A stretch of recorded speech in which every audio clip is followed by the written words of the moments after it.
In the summer of 1942, Ann Miller, a 33-year-old patient at New Haven Hospital in Connecticut, was on the brink of death.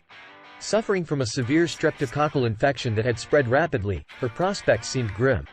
But just in the nick of time, Ann became the first human to receive an experimental drug, penicillin. Within days, her fever subsided, and she made a miraculous recovery.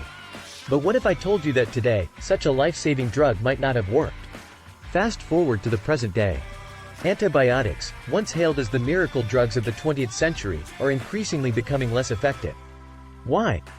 Because bacteria, fungi, and other microorganisms are evolving. They are finding ways to fight back. This phenomenon, where microbes are no longer susceptible to drugs that once killed them, is called antimicrobial resistance, or AMR.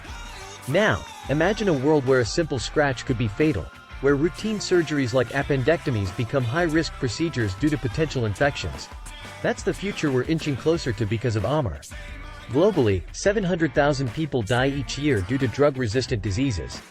And if we don't act now, that number could skyrocket to 10 million by 2050, surpassing even cancer. But how did we reach this alarming stage? Overuse and misuse of antimicrobials in humans, animals, and agriculture play a significant role. When used too frequently or inappropriately, only the strongest, most resistant microbes survive, passing on their drug-resistant genes to the next generation. Moreover, our globalized world makes things even more complicated. Resistant microbes don't need a visa or passport. They travel freely, hitching a ride on people, animals, or goods. This means that AMR is not a problem of one country or continent, it's a global challenge. You'd think with such an impending threat, new antibiotics would be in rapid development. But that's another hurdle. Developing antibiotics isn't lucrative for pharmaceutical companies. The return on investment is low, and as resistance develops, the lifespan of these drugs in the market shortens. But all hope is not lost. International efforts, like the Global Action Plan on AMR initiated by the World Health Organization, are being undertaken. Efforts are directed towards better awareness, enhanced surveillance, and reduced incidence of infection through improved hygiene and vaccination. Furthermore, innovations are underway. Phage therapy, which uses viruses to target bacteria, and utilizing artificial intelligence to find new potential drugs, are some of the frontiers being explored. But we, as individuals, can play a part too.